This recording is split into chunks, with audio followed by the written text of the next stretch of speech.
Buti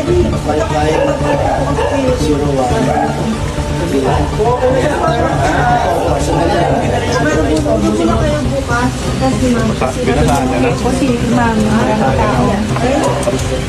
Cancel muna.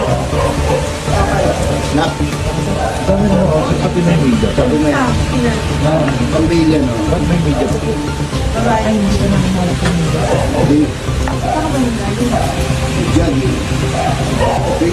So, Ano? Pusapapula. Mapulaan kami.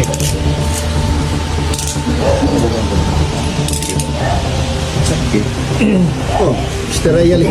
Hi sir, dito po. John Bishop po sa GMA7 po. Yeah, I know.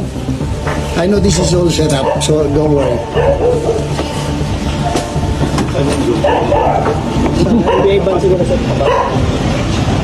Did you expect this to happen?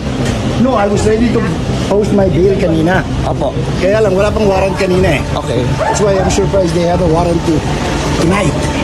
The judge was not supposed to be in the office kanina. Okay po. And it was supposed to be a bailable, hindi siya nakalagay dito, non-bailable. We know the process naman eh. Ano masasabi niyo sir? No, we will go through the process, no problem. Ingat sir, ingat sir. Ingat sir.